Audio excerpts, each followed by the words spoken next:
cool kids doing cool stuff here at the Smashterpieces, where we are smashing things to pieces. You thought this had to do with Smash Brothers? Nah, bro, we're smashing stuff. You're being awfully presumptuous by saying we are at all cool. Here's the first thing. Shh, they don't know that. Here's the first thing. We're gonna crush this man's skull. What?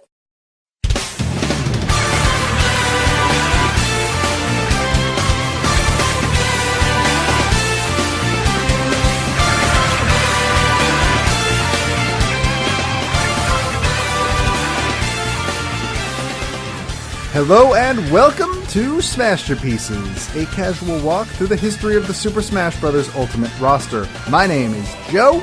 And I'm Matt. And if you're new here, on this show we are playing one game for every single character in Super Smash Bros. Ultimate.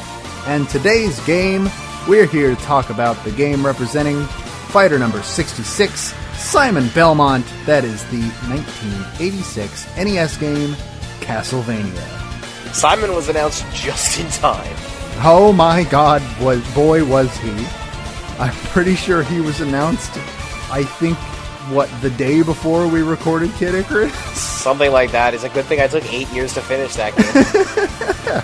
So, I'm really excited for this, actually. I think this is going to be a really interesting episode, an interesting game to talk about overall, because we both seem to, from what I've gathered, we both seem to differ in certain spots, but in a lot of spots we seem to agree.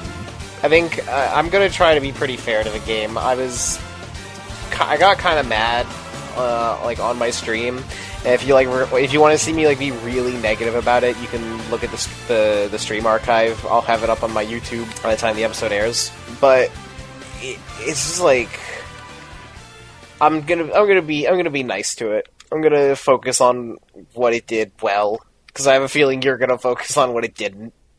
Not entirely. So I do think I want to start with what did the game do well? And I think you have a lot more praise for this. I want to precede anything I'm about to say with, I think Castlevania is an okay game. I do not think it is bad. Boy, is it not for me, and also, is it not perfect? I do think that this is the first game on the entire list that we've played so far, number 4, that it is considered a classic. None of the other games before this are really considered that. Kid Icarus is known sort of because it's an old game that some people like. Nobody in their right mind is going to call Ice Climber a classic. Duck Hunt. So, Castlevania is the first game, and honestly, this and the next 2 games are all games that are roughly considered classics. But I didn't really enjoy my full time in it. But let's start with, what does this game do well? Because it does a lot of things well. I'm gonna say, so, the last two games that we've played, every game that we've played with a movement system so far has had a complete garbage movement system. And Castlevania is the complete antithesis of that. The act of moving around and swinging the whip and aiming to hit enemies and everything in this game is super fun. Yeah, I think Simon moves a little bit awkwardly, but because the entire game is designed around the way Simon moves, you can kind of forget that pretty easily. I never got the feeling that he moved awkwardly. I thought that he moved really, really well. And he moved in such a way that you had to be deliberate with everything you did, but that's not a bad thing. That just means you have to be more careful and commit more. Which I thought was great. I really think for the most part that this game succeeds a lot in its levels and in its just generally playing as Simon Belmont. I think that's awesome. And I cannot wait to see Simon in Smash Brothers after that too, because if he's half as fun to move around in Smash as he is in his game, he's gonna be one of my favorite characters. I do agree that I think it's a little bit awkward to control, mainly just his jump arc, but again, levels are designed around the jump. There's no point in this game where it's like, land on this single block. This isn't Kid Icarus. Well, yeah, this is a good game. Like, land on this single block is never really good design. And it's like, there are times where you have like a thin window where you can land, but the hitbox actually works. It makes sense. The hitbox is like, for jumping and moving, actually matches how it looks. Which apparently is a pretty tough thing to do for NES games. Yeah, I actually cannot believe this came out the same year as Kid Icarus. Like, that should be considered the final nail in the coffin of my opinion on Kid Icarus, to be honest. Because, like, this game has some of the same issues as Kid Icarus, but it the way that it handles those issues and the way that it sort of hides them and makes them work is much better than anything that Kid Icarus attempts to do with those issues, i.e. nothing. Literally not a goddamn thing. Kid Icarus does not address its issues. It just doesn't try. I feel bad for going back to continue to punch up on Kid Icarus, but like, sorry, that game deserves it. It's not a good game. It's not a good game. Yeah, I don't have. If you want to keep going with stuff you think the game does well, you'll probably have a lot more to say than I do, because as should be very clear at this point, me and this era of video games do not get along. I think what it comes down to is like that's really like that's the crux of how it goes for like the movement of the game, the way that the whip feels. It all just feels so good. And with very few exceptions outside the bosses, I felt like I never felt like, oh, that death wasn't my fault. There was that one level that was kind of bullshit with like I think it was in like a sewer or something. It looked like a sewer. Where that one specifically, where like they specifically designed the level to be like, haha, you thought that was a platform. Well, it's not. Fuck you. Haha, you thought this was part of the background. Well, it's not. Fuck you. And that's like a clarity of vision thing on the NES. Like that's its own problem. But like the level design in that isn't bad. It's just the visual clarity of the NES doesn't do it any favors. For the most part, I'd say that like this is a really solid game until you get to the bosses. I didn't like the bosses at all, but I felt like the levels themselves were all really fun. And like the whip is such a cool weapon. I loved sort of positioning myself for the best way to get hits on enemies. Like having a long range instant hit weapon like the whip is just so satisfying, and it's something that I can't offhand remember ever really being in games that I've played. And it's not like when I say instant hit, even it's not instant hit. There's like he's got a wind up. Yeah, there's a wind up to it that makes it really satisfying when it actually hits. Like I think that it just feels incredible to be playing a level in Castlevania. So, on the subject of the whip, I suppose I'll bring up my criticism. I don't think you came to the same conclusion, but you didn't really break a lot of candles. I broke a fair bit of them. Fair bit of them, but not like I made an effort to break as many as I could, because like that's technically what you're supposed to do. I would get the upgrade and then just be like, okay, I'm good. Well, I have a problem with the upgrade specifically. So, hear me out, because I don't know if I'm going to be able to explain this well. But I feel like I have a point here, and those are always the most dangerous moments. The whip upgrades are pointless. To an extent, yes. I don't mean that as in like they shouldn't be in the game. I think they should be in the game, just not the way they are. They're balanced in the player's favor way too hard. Well, like, so here's the thing. When you die, you lose your whip upgrades. You get 2 whip upgrades. One that turns your whip into a ball and chain, and then one that makes it a lot longer. Within 5 to 6 candles destroyed after dying, you will have a fully upgraded whip. Yes. Every time. And at that point, why bother? Why bother having the upgrades? Just start with the long whip every time. Yeah, it doesn't make a ton of sense to me.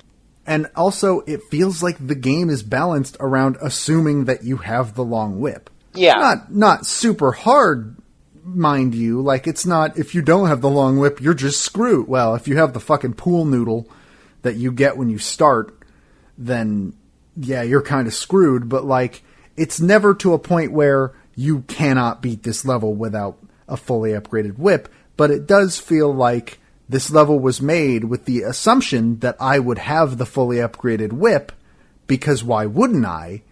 So at that point, why bother putting the upgrades in the game? Just give me the fully upgraded whip from the start. Mm-hmm. Yeah, I agree on that one. There is a matter of it is too generous to the player in that regard.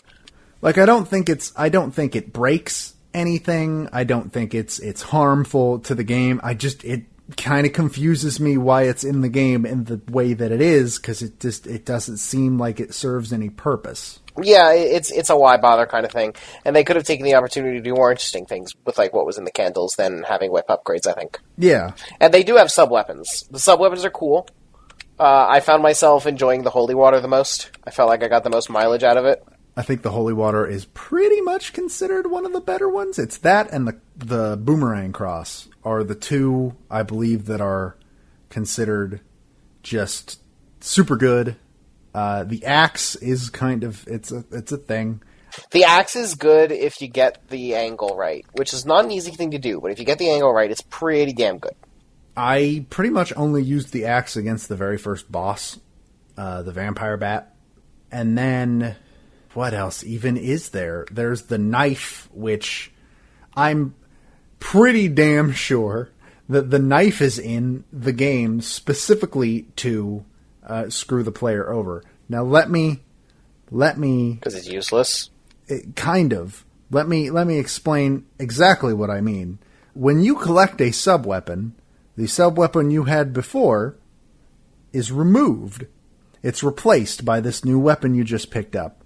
So in the infamous hallway right before the boss fight with Death, which I will talk about that at length later, or possibly right after this, I don't know.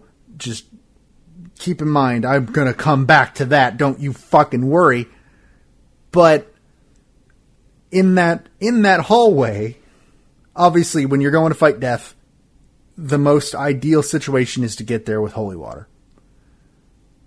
One of the candles in that hallway drops the dagger. And I have no doubt in my mind that was purposely put there so that you would accidentally pick up the dagger and not have the holy water anymore. And that's what the dagger feels like it is to me, because, like you said, it's useless. It throws in a straight arc, and that's all it does. I'm not a huge fan of the idea of you only have one sub-weapon at any time. I think that was specifically just a thing balanced around what the NES could or couldn't do, to be honest. I don't know if that's a thing that changes in future Castlevania games. I've never played any of the others. This was the only one I had ever had any experience with. And there's only like 4 or 5 games that are like this one, and then they become what has basically become known as Metroidvania as of the PlayStation 1 when Symphony of the Night comes out. They change genres, basically. I want to say that's an NES limitation that came out of that. I guess. And there's also the stopwatch, which you called something else. The stand. Yeah, it's the stand. We're watching JoJo Part 3 right now for the first time, so... We're very, very near to the end of Part 3, specifically. We sure are. So, Matt referred to the stopwatch as his stand pretty much exclusively. I made a point never to call it anything else. It's my stand. And I hope that the stand is in Smash Brothers, so I can continue calling it that there, as I play as Joseph Joestar. I don't think it is. I don't think that one's one of Simon or Richter's moves. I will make it so. So do you have anything else on the note of things Castlevania does well before I jump into my criticism hour? Well, it's an NES game. There's not much else to it. I've said pretty... I feel like I've said most that there is to say, unless we want to get into the weeds and, like, critique individual pieces of it. I mean, that's up to you. I got all night. Nah, I don't think anyone's here for that. Well, let's get into the, what did Castlevania not do super well? And the first, most obvious answer to that is the bosses. All of them. All of them. This game has 18 stages. I believe each area is split into 4 stages or something like that. 3 or 4. Somewhere around there. And so you've got the vampire bat, which is inoffensive. It's not terrible. It shows up as a regular enemy later. It sure does. But he's not super bad. I didn't know he could spit fireballs until he spat a fireball at you. I had never seen him do that. He didn't do that during my fight. Yeah, I'm bad at video games. What do you want from me? And then you got the Medusa head, which with the stopwatch is like trivial. She's the only boss that the stopwatch works on. So if you have the stopwatch, you win pretty much right when you walk in the room. Because she just can't move. And then you have the mummies, which was, I believe, your first experience with, oh, this boss sucks. It sure did. This isn't a good boss. Sure isn't. Then you've got who I have lovingly taken to calling Frankincense and his merry man. And I refuse to call them anything else. Creature and the flea man. But that boss also sucks because it takes the most annoying enemy in the game. Which, you want to talk about the flea men real quick?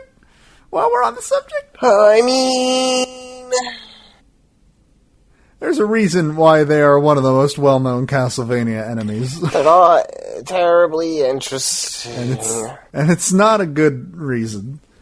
I mean, I just think, okay, the thing about the Flea Man is he's super inconsistent. Like, it's not fun to fight him. That's the thing. And, like, in the level that they are introduced, at least they die in one hit. But then they're a boss, and they don't do that during the boss, which compounds the problems like 100%. Their movement's just... Their movement is erratic to the point that I never figured out a pattern, and the only way I could consistently beat the Flea Man was by moving forward just enough so he would start moving, and then moving backwards so he would despawn off screen. Yeah, you did eventually figure that out. That was really funny, actually. And then after that, you've got Death, who is, I believe, known as the hard... Like, a lot of people consider him the hardest boss in the game, by far. He is infamous for just being balls hard. Most people say, like, just use the cheese strat. And the cheese strat is having double or triple shot alongside holy water and just stun lock him to hell. That's how I beat him. I don't even know what double or triple shot means. So at one point you picked up a thing that had the Roman numeral for 2 on it. Okay. If you remember that at all, that's double shot. And if you have double shot, you can pick up the triple shot. And basically what that does is you're allowed to throw out 2 sub-weapons in rapid succession. Otherwise, you can throw out like 1 thing of holy water, and you can't throw another one out for a couple of seconds. But with double shot, you can just bam, bam. And then triple shot, obviously same. I don't like, okay, some people were saying that, like, they feel like the bosses were designed so you're supposed to cheese them. Like, that's the intended thing. And I don't like that. I think that's outright bad, because I agree with them and also agree with you. Like, I feel like the bosses are built specifically for you have to get here with the right sub-weapon to do the cheese strat, or you're basically just not going to beat them on your first try, or even on your second, third, fourth, fifth, or sixth try. Yeah, I don't think that's fun. I don't think it's fun to cheese stuff like that. Because the problem with that is that it assumes that I'm not playing to have a good time, I'm playing to just finish the game and say I did it. Which is my main problem with all of the bosses. And that it's, like, they're overtly punishing. And, like, I'm playing Hollow Knight recently, and it's a big point of comparison. And I know it's not fair at all to compare a 2017 game to a 1987 game? 1986. So we got 31 years. We got 31 years of game design wisdom to evolve and figure this stuff out. So it is a completely unfair comparison. But I'm still going to do it, because Hollow Knight right now, the difficulty in Hollow Knight is extremely well balanced, in that it is not an easy game. You cannot just do things too easily. But it's balanced because it's not punishing. You can, at any point, as long as you have enough, what is basically mana, if you have enough, you can heal. And you can't just heal for free. You need to take a second or two to heal. And it takes time. You have to charge it up. But then once you do, you've healed. So if you make a mistake, you can undo that mistake easy. But you still, like, you don't just get a free win against it. You still need to take the time to figure out how to overcome that mistake, how to overcome whatever obstacle you were having issues with. It's a game that is extremely well balanced with its difficulty, where it is difficult, it is challenging. It takes a lot of skill to actually be able to overcome these challenges, but the game affords you a lot of chances to mess up and make mistakes and learn what the parameters of it are. And I did not feel that with Castlevania. I felt like making a single mistake meant more than likely the entire thing was unwinnable. And I don't think that's skill. I think that's rote memorization. And I don't enjoy that. And it's how I feel about the cheese strat. It's not skill, it's happening upon the one way to do it, and then not really gaining anything from the experience, not having a good, fun time overcoming a tense boss fight. It's feeling like it's just feeling like I overcame a challenge by banging my head against the wall until it broke through. And that is the biggest failure of Castlevania's game design for me, is that that's what the boss fights and a small handful of the levels are. And that is what frustrated me so much on my stream, in that at a certain point the game wasn't made for you to have fun playing with it. It was made to be an obstacle for you to overcome. And it didn't care how fun the actual overcoming of that obstacle was. And some people enjoy an obstacle to overcome, but I think it's safe to say that me and you aren't that. I think it's important that the actual act of overcoming that obstacle is itself fun. Like, in a game like Hollow Knight, I have fun failing because a long, tense boss fight, even if I eventually lose and have to do it all over again, like, if that fight is a real test of my skill and it's like a push and pull, I make a mistake, I pull back, I heal, I play conservatively for a little bit until I have enough mana to heal all the way, and then I get back into it, go all aggressive. It's like, it doesn't give me a free win because I need to be careful, I need to know what I'm doing, but it affords me a lot of opportunities to really feel like there's a push and pull going on to the battle. And I don't feel that in Castlevania. In Castlevania, I feel like, okay, I have a save state at the start of the boss. If I take a single point of damage, I just go back, because there's no point in continuing from there. And that's lame. That's not fun. It's also like that kind of ties into Castlevania has the same problem that Kid Icarus had, which was, yeah, you have a health bar, but if you make any mistake, you're just screwed. Health pickups don't happen. There's maybe one chicken per area. Yep. And you have to find it. Like, it's another one of, I think you brought this up in your stream, but you and I aren't huge fans of the mechanic of, well, yeah, there's health pickups, but they're rare. And not only are they rare, they're hidden. And there is no, like, hint the blocks in the wall that have chicken in them are visually indistinct from the walls that don't. I don't take huge umbrage with them being hidden, but there needs to be way more of them if they're going to do that. Yeah. Like, I've looked at maps. There is about, on average, pretty much one chicken per area. Which isn't enough. Yeah. Especially since, at least in Kid Icarus, you got health upgrades, and you got more health as time went on. Yeah. But in Castlevania, you don't get that. You don't get stronger in Castlevania. Yeah. The idea is that you're supposed to get stronger by getting better at the game, and I understand that, but the game didn't feel balanced around that. It just felt balanced around, fuck you, now you're stuck here.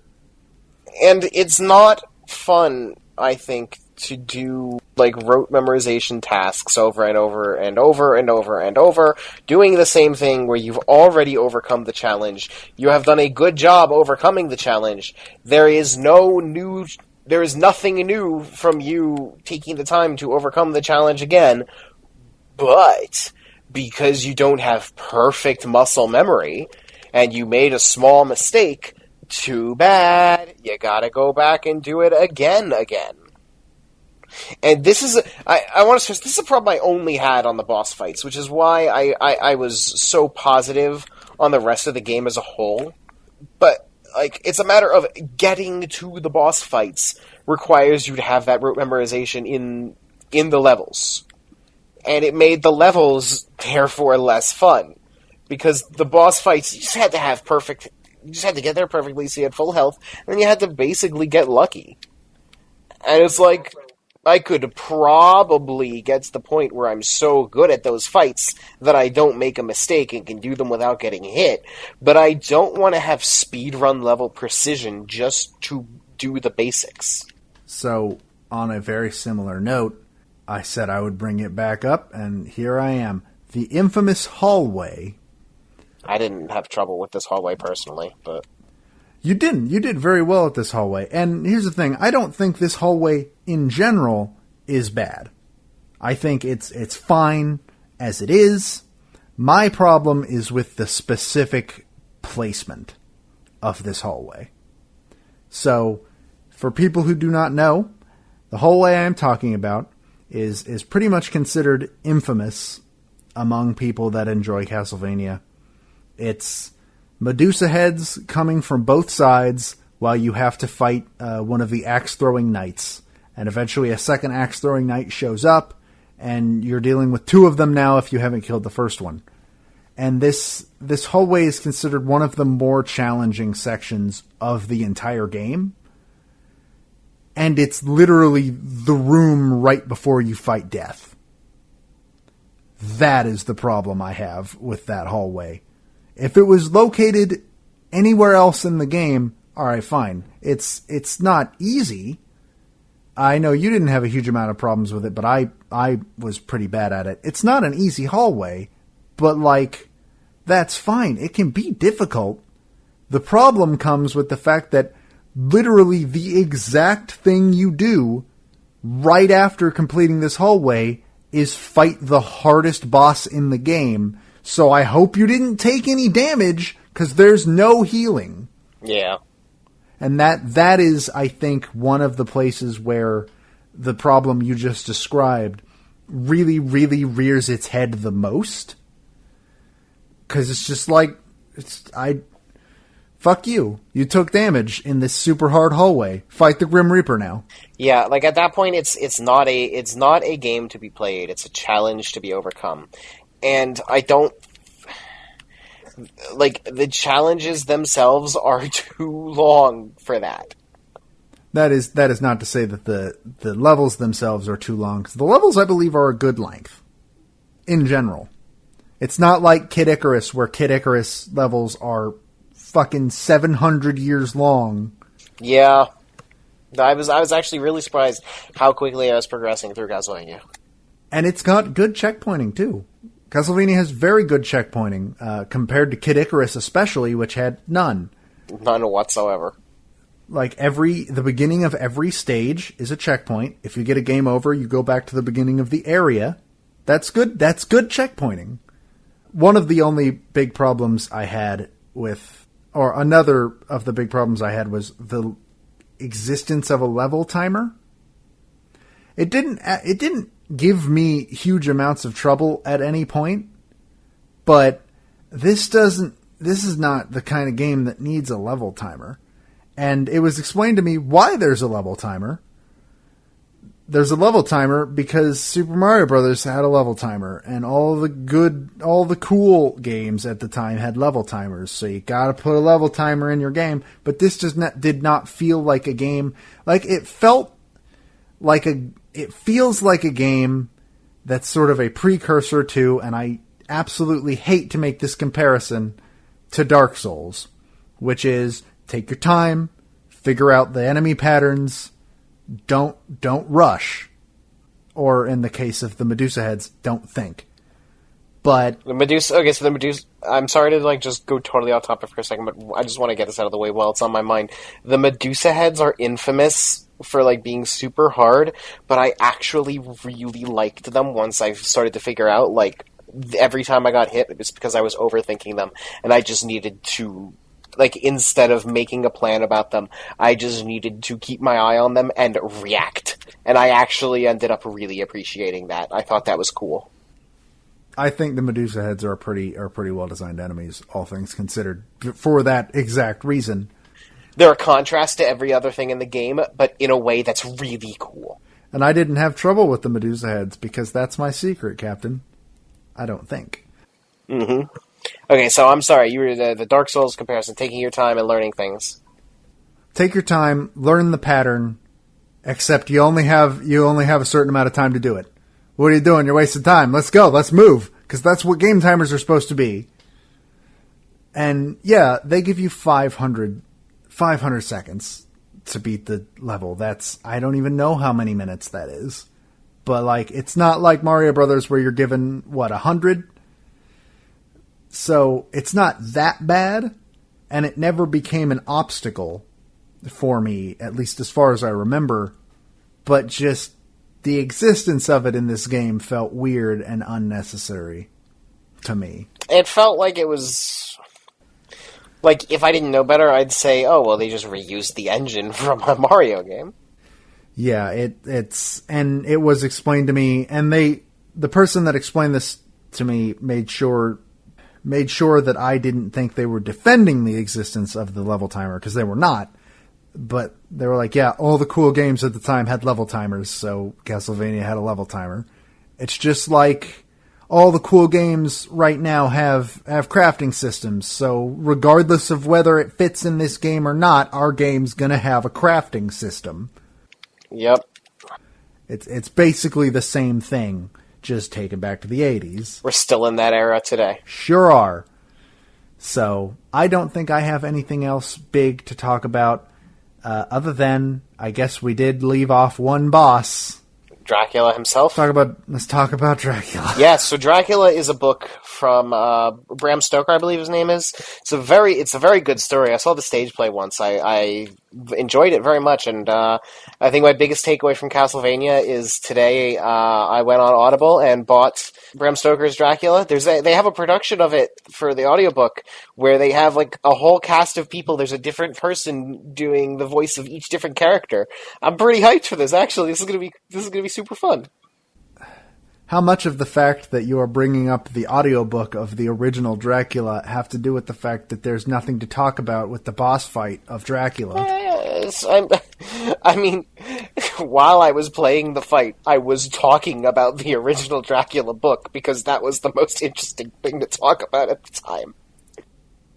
So here's the thing. My stream was a fucking train wreck. And I'm gonna take my L on that. My stream was awful because pretty much around the time where I fought Death, and then especially it came to a head when I got to Dracula, I was so done. And we both had relatively the same feelings of I'm not having fun anymore, but for very different reasons. Once we hit Dracula, I was just frustrated because I couldn't do it anymore. I didn't like the boss. The boss sucks. And you were bored. Yeah. No, I was bored. And it's like, it's not like I'm a super good gamer that can do it in, like, one try. Like, no, I needed to do a bunch of different tries for it. And it's like, if I had sat there and really decided to grind it out and give it my all, like, yeah, I could have beaten it. But why? Why? What's the point? It's a fucking test of your muscle memory mechanical skills. Can you get down this rhythm and do it exactly correctly every single time?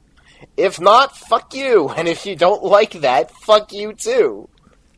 For me, it was my main problem with Dracula, and you mentioned this a couple of times too, is he'll just spawn right on you.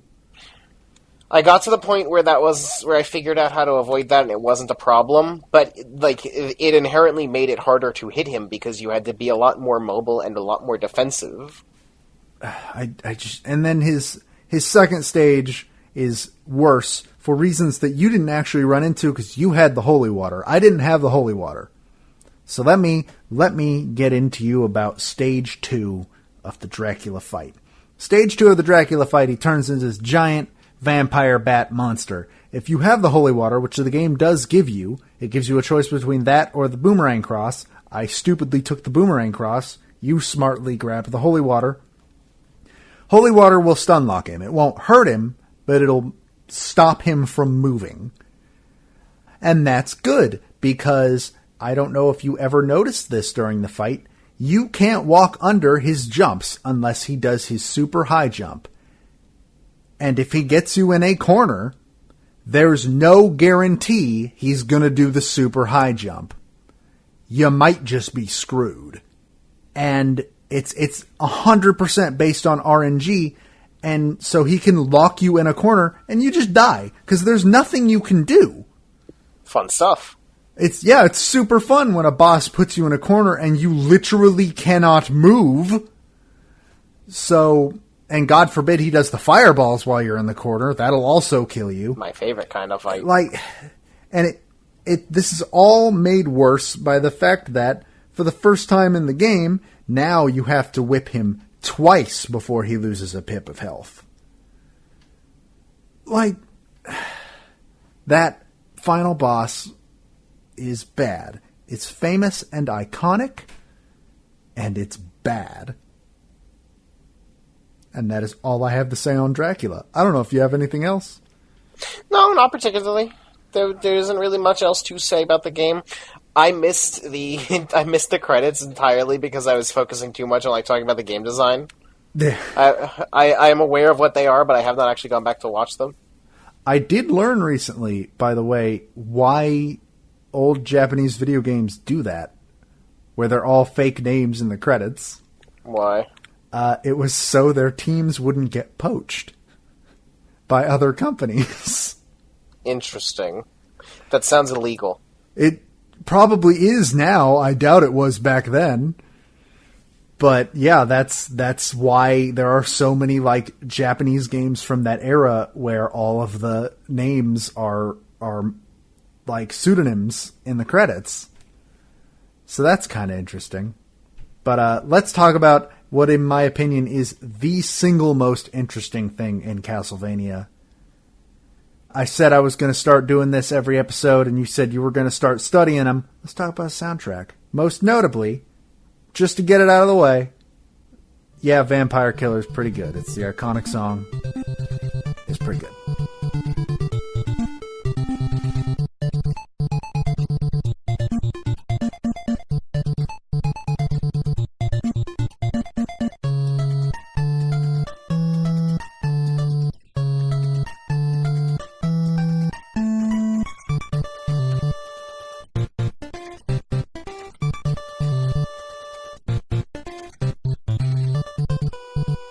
Now that we have gotten that out of the way, we both have the same favorite song, but let's start with lay on me your least favorite song on the soundtrack, because I know we both have different songs that have been chosen for that. So my least favorite song is the basic boss theme, because I don't think there's much of a song there.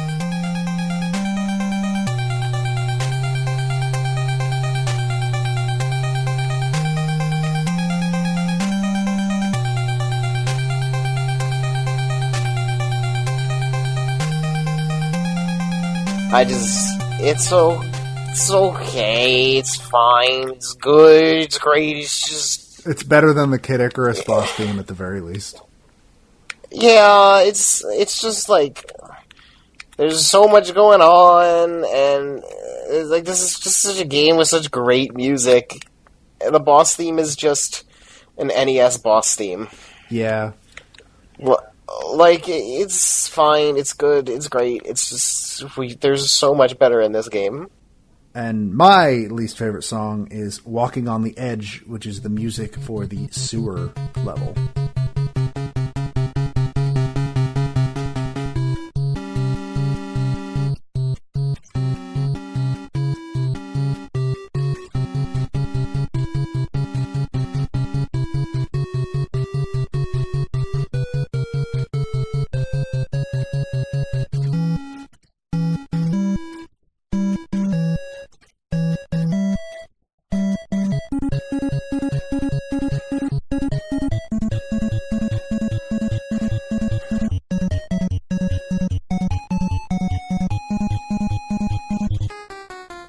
Which I liked that song a fair bit. I thought it was a jam. See, I don't think... Okay, so I'm saying that with in my head, I'm leaving off the boss themes because I don't like either of them. I don't like the final boss theme, and I don't like the regular boss theme.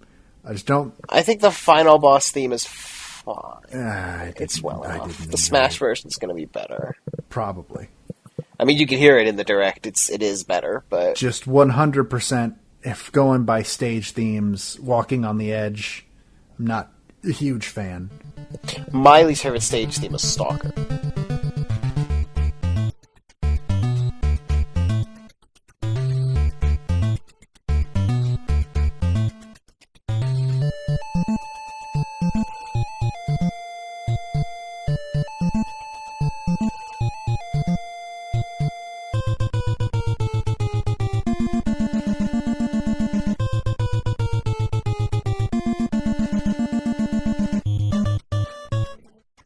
But fuck all that shit. We both have the same favorite song because it's the only good option. Look, Vampire Killer, it's good. It's iconic. It's great. Whatever. Hey, Out of Time is really good.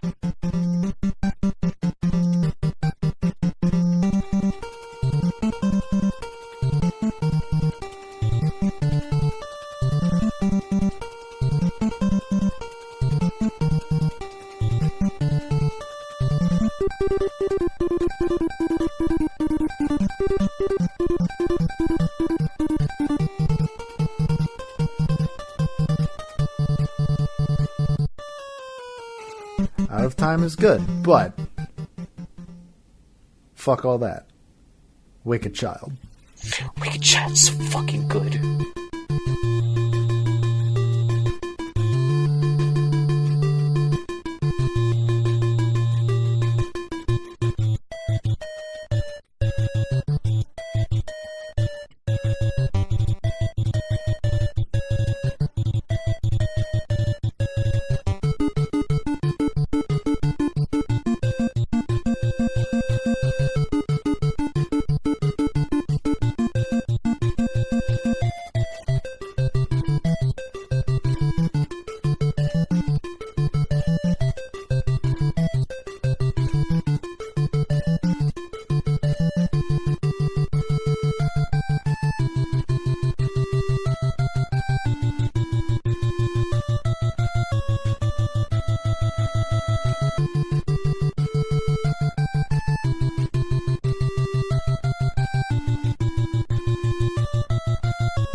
Child is a super good song. Like, with a bullet, for me, best song in the game. During the stream, when that song was on, oh my god, this is, like, fuck Vampire Killer. This should be the most from this game, and it's just a JoJo OP. It's such a good song! And, like, just, in general, the Castlevania soundtrack is very good. It's iconic for a reason. It is the first game that we've played on the list that just has genuinely iconic, well-known music. Unfortunately, the Smash Brothers version of Wicked Child is going to be in a medley with Stalker. I think it'll still be good. I think it'll still be very good. But who knows? I'm also not a huge fan of Stalker. Because I don't like the... I don't know how to explain why I don't like Stalker all that much. It's probably my second least favorite. I just feel like Stalker isn't much of anything. It's kind of the same thing about the boss theme, but in a stage theme that's like supposed to have more momentum. It's just there's not a lot happening in that song. But that's all I have on Castlevania in general. You got anything else? No, pretty much same for me. It's a good game. I think Castlevania is good with an asterisk of I would prefer to play a ROM with the bosses removed. For me, I recognize that it is a classic. I recognize that it is a good game. I think it has problems, and I know it is not the game for me at all.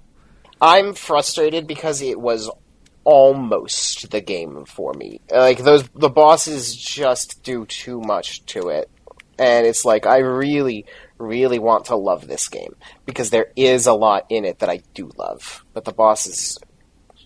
They're just no. I'm sorry. Thank you. Goodbye. And I know you don't like Aaron Hansen. Sure don't. So I'm not gonna say you should go check it out. But for any listeners, when deciding which game to play, for the most part, it was either going to be this or Castlevania 2: Simon's Quest. But Simon's Quest is not considered a very good game at all. Terrible night to have a curse. Aaron Hansen, the very first video he made for his Sequelitis series, which I think is the best. I think it's the best one. I don't really like the other ones, not even the Mega Man X one. I don't even like that one. But for the Castlevania one, I think that video is actually very good and has a pretty good understanding of the design behind both of the games and why Simon's Quest didn't really work. So I would recommend looking into those because I think that video is very, very good. Regardless of feelings on Aaron Hansen himself, I know I certainly don't agree with 99.9% of the way he feels on game design. But this video I do think is genuinely worth checking out because the big problem with the Mega Man X one is here's a game I like, now let's compare it to a game I love, while Castlevania versus Castlevania 2 is here's a game most people agree is very good. Let's compare it to its sequel that most people agree isn't great. So, that's the last thing I got to say on Castlevania. What say we head on in to our next game? Oh boy, here we go. Our next game is, representing fighter number 13, released on the NES in 1988, Super Mario Bros. 2 USA. And who is fighter number 13? Oh, Peach. Hold on, I'm going to record that whole thing again. I'm not going to let you. Second. So, Super Mario 2 USA, this is like the first game that I'm like really well familiar with. Because I've never played this. I had never at all, any form of it. None. Okay, then this is going to be interesting.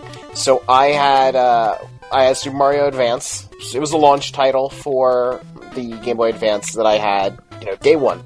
And it was it is the Super Mario All-Stars version of it ported to Game Boy Advance. It's pretty simple. And I feel like it is a very obvious black sheep in the Mario franchise because of the fact that it's not really a Mario game. In fact, some might say it's not a Mario game at all. It, in fact, literally isn't a Mario game. For those who do not know, Super Mario Bros. 2, when it was after being released in Japan, was deemed too difficult for American audiences. So they took a completely unrelated game called Doki Doki Panic, and they reskinned it and made that Super Mario Bros. 2 in the United States, which is why we call it Super Mario Bros. 2 USA. Now, we did get the Japanese Super Mario Bros. 2 eventually. I believe it came out on Wii Virtual Console, and that was the first time it became... It came out on Super Mario All-Stars. Did it? Yes. I didn't realize it was on All-Stars 2. It was called The Lost Levels when we got it. Yes. It was a big deal when it was released on Virtual Console, because that was the first time it was ever released outside of that pack. Okay. I knew it was a big deal for some reason, I just didn't know for sure which one. And Super Mario All-Stars eventually got the 25th anniversary pack on the Wii, which is how I'm going to be playing the game. I'll be playing Super Mario Bros. 2 USA in the 25th anniversary Mario All-Stars Wii version. I will be playing the SNES version because I have been told that is much more forgiving than the original NES version. We're gonna be playing the same thing. It's just mine is. You'll be on a different platform. Yeah. The other thing is that this is the first game in which Peach was playable ever. It is also the game that introduced two characters that have basically just straight up become Mario characters despite not being Mario characters when they were created. Being Birdo, who has kind of disappeared from Mario in recent years. I haven't seen Birdo show up in a game in a real long time. And then one that has showed up in multiple games since then, the Shy Guy. Now, and they, I think the Bob-ombs were also from this, but I'm not 100% certain. No, I think Bob-ombs were introduced in 3. I think. I guess we'll find out for certain. But yeah, and it should be noted, like, those characters, they weren't just part of the reskin.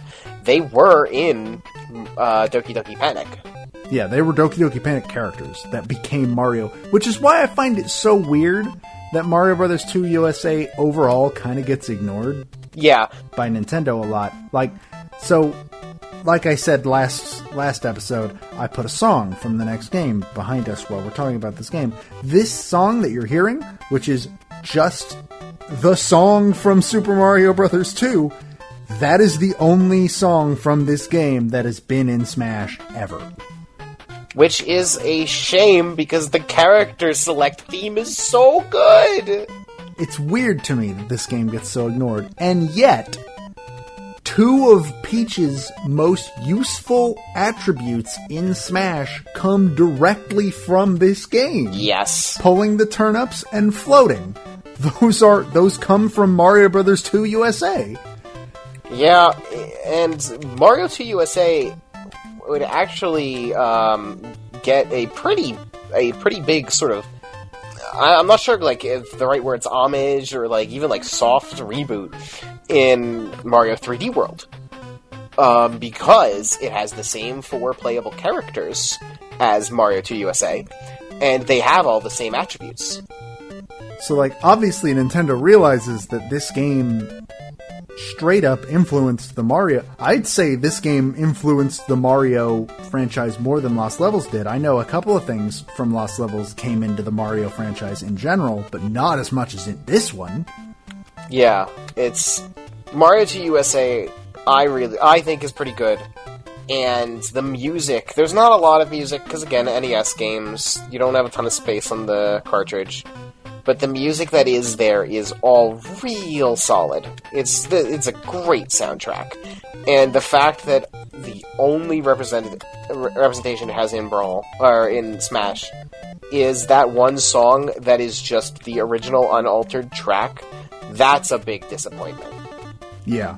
So, what can you do? But yeah, those probably basically sum up the pre-talk on Super Mario Bros. 2 USA. Again, I've never played it. I'm kind of looking forward to playing it. At least I know it's a Mario game. It'll play well. Well, it's a quote-unquote Mario game. It'll play well. Something that I do want to clarify real quick in case anyone doesn't know it, the title of Doki Doki Panic, some may be confused on that because you may have heard of a recent title named Doki Doki Literature Club and wonder if they're at all related. Doki Doki... They're not. Yeah, they're not. Doki Doki is a fairly common onomatopoeia in Japanese for the sound of a heartbeat. So it's basically like, thump thump panic. It's a heart pounding panic, basically. So look forward to that. I really don't have anything else to say on the subject of Mario Bros. 2 USA for now. What are you going to primarily play as Peach? I plan on playing as Peach. Not only because we are playing this game to represent Peach, but also because I've been told that Peach is one of the better characters. I'm told that Toad is the best character to play, but... Toad is the best character, Peach is the easiest. Well, there you go. So that's the specific thing. Like, Toad is fast, and he's like, Toad is just very fast. His running speed is incredibly good, and the speed at which he pulls stuff out of the ground, he's the fastest. But yeah, I will be playing as Peach during this game. I'm conflicted, because we, by all accounts, should play as Peach for the sake of history. But I kind of don't want to, because she's the easy mode. I mean, that's up to you in the end. I won't fault you either way.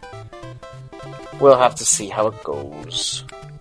But anyways, let's go ahead and wrap things up. First off, I've been really bad about doing this, so let me go ahead and do this now. You can find us on social media. You can find us on Twitter at Smashterpieces. Find us on Facebook at Smashterpieces. And you can find our website at anondino.squarespace.com, where not only will you find all of the past episodes, you'll find links to both of our Twitch accounts, and you'll also find a link to the public list of all the games in the order that we plan on playing them in, which, by the way, is sort of getting... revamped isn't really the word I'd go. It's getting reordered to be a little bit more accurate to the release dates. Mm-hmm. So some of the order is changing. I don't think anything's going to wildly change. No, like, at most, like, the only things with the same year are getting rearranged.